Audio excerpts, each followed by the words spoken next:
하나님과 가장과 가족, 이 삼박자의 관계를 회복하기 위해서 두 번째, 가족은 가장에게 순종하여야 합니다.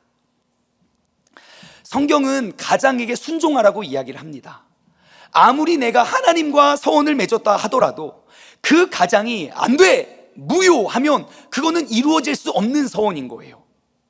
내가 당신이 뭐라고, 내가 하나님과 그 약속하고 내가 하나님께 결단하고 내가 30일 때 새벽 특별 작전 기도를 했는데 믿음도 없는 사람아, 이런 게 아니라 내가 하나님과 맺은 그 뜻이, 그 서원이 아무리 크고 중요하다 할지라도 가장이 무효하면 그냥 무효가 되는 것이에요. 그러므로 가족은 가장에게 순종하여야 됩니다. 에베소서 5장 말씀을 보면요, 가정의 질서와 그 가족원들의 도리에 대해서 말씀이 기록되어 있어요. 그 중에 에베소 5장 22절 말씀, 아주 우리 모두가 알고는 있지만 별로 알고 싶지 않은 우리 그런 말씀인데요, 이렇게 기록되어 있어요. 아내들이여, 자기 남편에게 복종하기를 죽게 하듯 하라. 그래요. 말씀에 의하면 하나님, 가장, 가족, 이 삼박자의 질서는 아내가 남편에게 복종하는 것에서부터 시작된다고 말합니다. 이거 봐요. 제가 이 타이밍에 아무도 아멘 안 할 줄 알고 있었어요. 여러분, 말씀대로라면 믿음의 여성은 이렇게 살아가야 하는 것처럼 보여져요. 밥 차려! 네. 반찬 이게 뭐야? 죄송해요. 오늘 너무 힘들어가지고. 육아는 엄마가 하는 거야.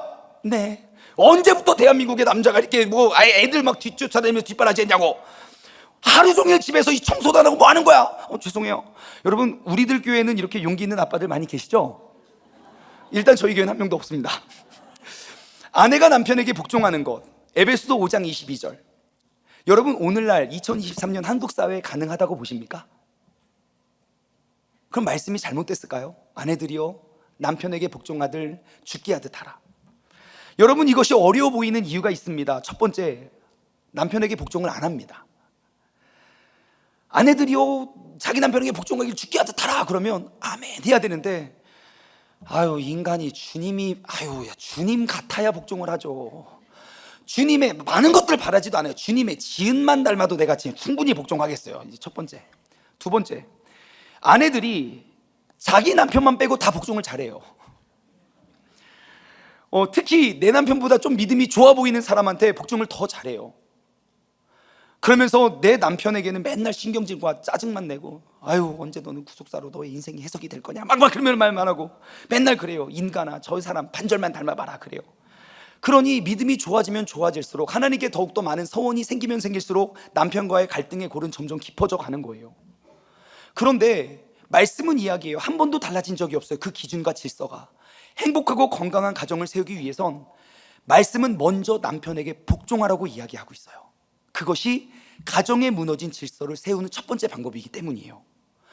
우리 여자들이 꼭 기억해야 할 것이 있어요. 여러분, 남편은 주님이 아닙니다. 남편에게 주님을 기대하지 마십시오. 22절 말씀을 다시 한번 띄워주시겠어요? 한번 잘 보십시오. 여기 등장인물이 누굽니까? 아내들, 남편, 주님이에요. 그러면 여러분, 남편과 주님이 같은 사람입니까? 다른 인물입니까? 완전히 다른 인물이죠.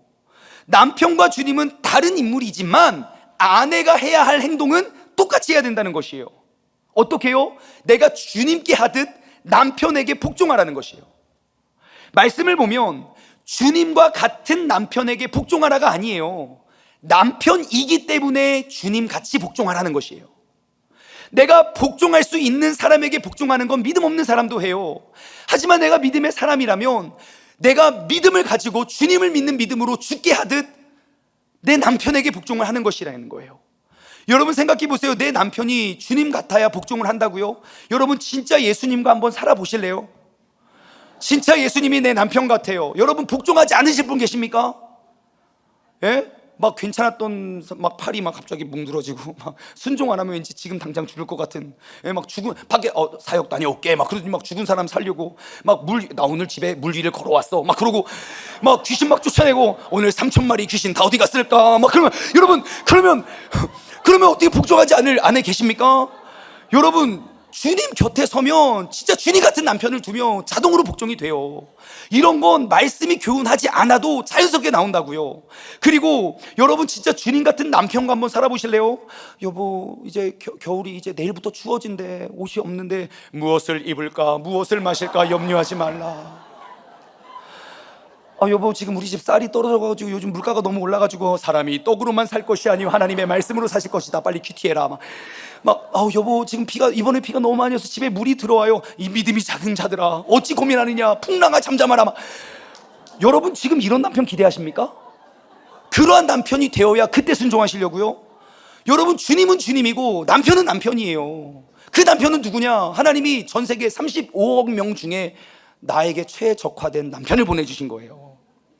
말씀의 교훈이 무엇입니까? 주님께 복종하라는 것이 아니라 자기 남편에게 복종하되 주님께 하는 것처럼 복종하라는 것이죠. 여러분 이 말씀의 키워드는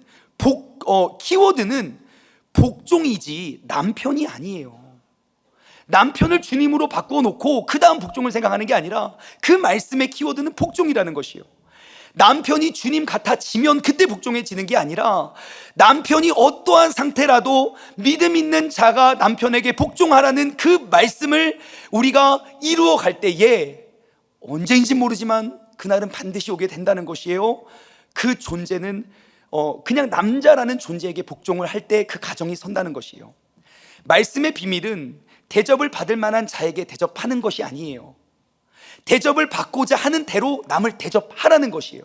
그것이 마태복음 7장 12절 그러므로 무엇이든지 남에게 대접을 받고자 하는 대로 너희도 남을 대접하라. 이것이 율법이요 선지자다 그래요. 여러분 남에게 대접을 받고자 하는 대로 대접해라. 그게 끝이에요. 내가 이렇게 대접했으니 적어도 이 정도는 돌아와야 되는 거 아니냐? 여러분 말씀은 한 번도 그렇게 조건을 두지 않았어요. 존경받지 못할 사람만 못할 만한 사람이지만 남편이기 때문에 그를 존경하고 그를 존중해주고 그에게 순종하고 그를 세워준다면 반드시 언젠가는 그도 나를 세워주게 된다는 것이에요. 아내가 남편에게 복종해야 되는 또 다른 이유는 엄마가 아빠를 복종하는 모습은 자녀들에게 아빠에 대한 존경을 낳기 때문입니다. 아까 에베소 5장 21절 한 번만 더 보여주시겠어요? 마지막으로 여러분 저기 아내들이여 라는 단어에 엄마라고 바꿔서 한번 읽어볼까요? 시작. 엄마들이여 자기 남편에게 복종하듯 하기를 죽게 하듯 하라. 여러분 저는 세 아이의 아빠예요. 근데 11살, 7살, 이제 4살인데 너무너무 신기하고 놀라운 일은 저는 제 아이들에게 저에게 존댓말을 쓰라고 한 번도 가르쳐 준 적이 없는데 저희 아이들은 저한테는 존댓말을 쓰고 엄마한테는 반말해요. 너무 신기해요. 저는 저희 첫째가 그게 너무 신기한 거예요. 민재야 그럼 네 그래요. 저희 와이프가 옆에서 민재야 그래요. 너무너무 신기해서 저는 첫째가 천재인 줄 알았어요. 근데 둘째를 낳아도 그렇고 셋째를 낳아도 그런 거예요. 왜 애들은 나한테는 존댓말하고 엄마한테는 반말하지? 제가 말씀을 묵상하다 알았어요. 제 아이들에게 아버지를 향한 존댓말은 제가 가르쳐서가 아니라 저의 아내한테 배운 거예요. 남편을 존중하는 그런 마음, 남편을 존경하는 또 2부만 드리면 또 1부에 제가 지금 저 좀 좋아 보이지만 절대 그렇진 않거든요. 꼭 들어보세요. 야유가 나왔다고요. 제가 가르쳐서가 아니라 아이들은 다 그걸 보고 배워요. 저의 아내가 존댓말을 쓰는 아이로 만들었고 저희 교회 성도님들이 우리 아이들에게 존댓말을 쓰는 아빠로 만들어 주었다는 것이에요. 여러분 엄마가 아빠를 그 가장을 존경하는 모습은 가정의 질서를 세워줘요. 아이들은 배운 대로 따르지 않고 본 대로 따르기 때문입니다. 말씀은 아빠가 존경을 받을 만한 사람인지 아닌지에 관심을 두고 있지 않아요. 아빠가 어떠한 사람이든지 엄마는 가장의 권위를 세워주고 그 남편에게 복종하고 순종하라고 죽게 하듯 하라고 이야기를 하고 있어요. 내가 남편의 말에 순종하고 복종하는 건 내 자녀에게 아빠로서의 권위를 그 가장의 질서를 세워주는 거예요. 제가 성장기 때 저희 엄마와 저희 어머니께서는요 저한테 아빠 흉을 본 적이 진짜 한 번도 없어요. 제가 성인이 된 이후에 아기를 낳고 또 가정을 꾸리니까 그래서 그렇는지 아니면 이제 70이 가까워서 그랬는지 아버지 흉을 조금 흉은 아니고 그냥 불만 사항을 이렇게 말씀하시더라고요. 언제나 아빠랑 저랑은 소통이 없었는데 언제나 아빠를 칭찬하셨어요. 어려서부터 바쁜 아버지와 대면할 수 없었던 저는 엄마를 통하여 아버지와 대면을 했어요. 충만아, 아빠 이거 너 너무너무 잘했다고 하더라. 충만아, 아빠가 충만이 얼마나 걱정했는지 몰라. 충만아, 아빠가 충만이한테 얼마나 관심이 많은지 몰라. 와, 그런 말을 계속 반복해 주셨어요. 제가 중학생이 넘어가니까 이제 알겠더라고요. 그게 진짜인지 아니면 엄마가 만들어낸 말인지. 그렇게 시간이 흘렀어요. 그리고 저는 아빠를 존경하는 사람이 되었습니다. 약점이 없어서가 아니에요. 그 가장을 세우고자 하는 가족의 순종이에요. 여러분, 이것이 바로 여인들의 지혜입니다. 엄마의 이러한 역할이 가정에서부터 존경을 만들어내는 가장 확실한 방법이에요. 존경할 만한 사람이기 때문에 존경하고, 인간이 존경받을 만해야 내가 그런 것이 아니에요. 나의 가정에서부터 존경을 만들어가는 것이에요. 존경은 밖에서 만들어져서 가정으로 가져오는 것이 아닙니다. 존경은 가정 안에서부터 존경을 받을 때에 그 모습으로 밖으로 나아가는 것이지요. 말씀은 이야기합니다. 존경은 자녀가 부모에게, 본문 말씀 5절, 그러나 그의 아버지가 그것을 듣는 날에 허락하지 아니하였으면 그의 서원과 결심한 서약을 이루지 못할 것이니 그의 아버지가 허락하지 아니하였은즉 여호와께서 사하시리라. 존경은 아내가 남편에게 순종하는 것에서부터 만들어집니다. 8절, 그러나 그의 남편이 그것을 듣는 날에 허락하지 아니하였으면 그 서원과 결심하려고 경솔하게 입술로만 말한 서약은 무효가 될 것이니 여호와께서는 그 여자를 사하시리라. 존경은 가정에서부터 믿음의 사람들로부터 만들어지게 된다는 것이에요. 우리 믿음의 아내, 또 믿음의 자녀들, 여러분, 우리들로부터 우리 가정의 가장, 그 가장, 믿음 없는 가장일수록 그 가장의 권위가 세워지기를 주님의 이름으로 간절히 소망합니다. 원래 이 타이밍에 우레아 같은 아멘이 나야 되는 거 아닙니까? 다시 한번, 우리 믿음의 아내, 믿음의 자녀들로부터 가장의 권위가 세워지기를 간절히 소망합니다. 적용 질문을 드립니다. 가정에서부터 존경을 만들어 갑시다. 혹시 내가 존경하지 못하는 나의 어떠한 모습이 있습니까? 이제 말씀을 맺을게요. 하나님, 그리고 우리의 서원을 받으시는 하나님, 그리고 그 서원을 하는 가족, 그리고 그 서원의 성공과 실패, 유무를 확정할 수 있는 그 가장, 이 삼박자의 관계를 회복하기 위해서 첫째, 가장은 가족을 책임져야 됩니다. 가장이라면, 내가 우리 가정의 영적인 가장이라면 하나님을 위한 서원 이제 그만하십시오. 내 가족을 세우기 위한, 가족을 회복하기 위한 서원을 두십시오. 둘째, 가족은 가장에게 순종하여야 됩니다. 순종할 만한 사람에게 순종하는 것은 믿음 없는 사람들의 것입니다. 순종하기 어려운 사람들에게 가장이라는 사실만으로 순종을 이루어낼 수 있는 것이 믿음입니다. 우리가 그러한 믿음을 이어가길 소망합니다. 오늘 말씀을 맺으며 우리가 이 찬양 고백했으면 좋겠어요. 아버지, 당신의 마음이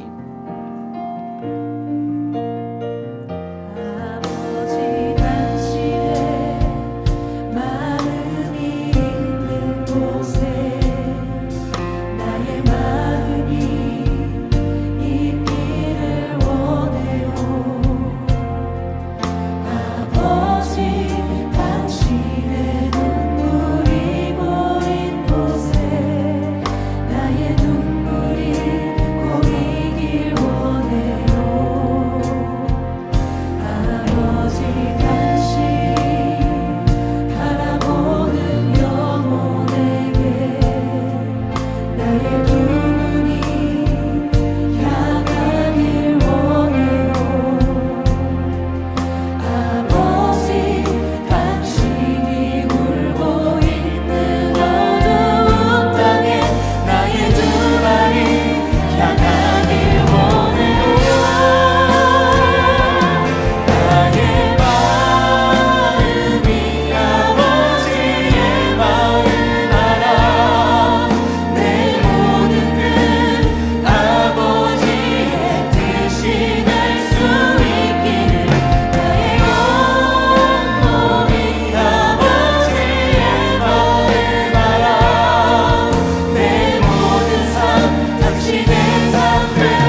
가지지만 함께 기도하며 나아가기를 원합니다.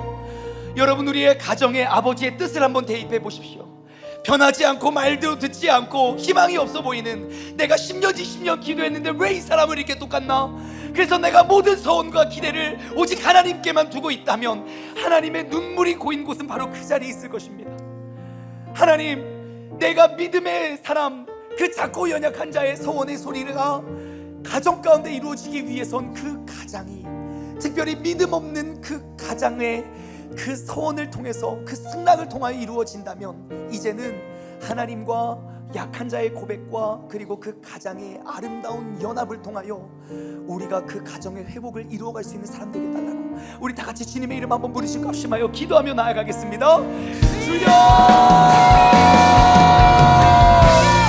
하나님 감사합니다. 아버지 하나님, 우리가 아버지 사랑, 아버지의 사랑, 아버지의 사랑을 머무는 곳에 아버지 하나님 나의 눈물과 나의 시선을 보여주기 원합니다. 내 가운데 어디에 머물러 있을까? 이 자리에 나에게 은혜를 주세요가 아니라 이 자리에 나올 수 없는 그 사람의 눈물을 흘리시며 바라보시는 아버지 하나님의 영광과 그 눈물을 우리가 발견하며 나아갈 수 있는 믿음의 삶을 되게 해주시옵소서. 아버지 하나님의 소원을 열매하여 우리 하나님의 소원을 해주시고 아버지가 받은 내 열매가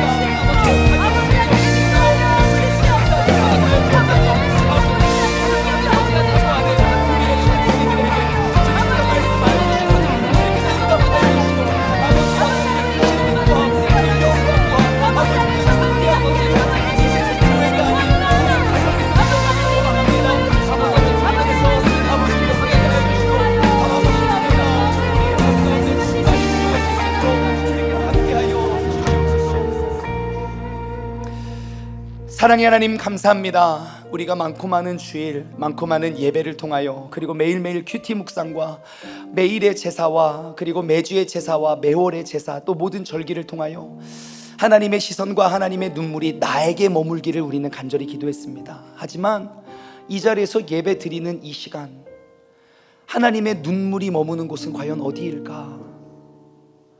하나님, 우리가 민수기 30장의 그 작은 여인들의 소원을 하나님의 뜻 가운데 이루어지기 위해서는 아버지 하나님과 소원하는 자와 그리고 그 가장이 연합을 이룰 때에 이루어진다고 말씀하셨습니다. 이제는 우리가 하나님께만 소원하는 것이 아니라 우리 가정을 위한 우리의 소원이 고백되어지고 나아가게 하여 주옵소서. 하나님, 오늘도 거룩한 주일 오후 예배를 통하여 주님 앞에 찾아나와 예배 드릴 때에 우리의 귀한 예물을 정성스럽게 담아 주님께 올려드립니다. 하늘에서 이루어진 그 하나님의 뜻이 이 땅 가운데 이루어질 때에 귀히 쓰임받을 수 있는 그런 복된 예물이 될 줄 믿사오며 이 모든 말씀 살아계신 예수 그리스도의 이름으로 감사하며 기도드리옵나이다.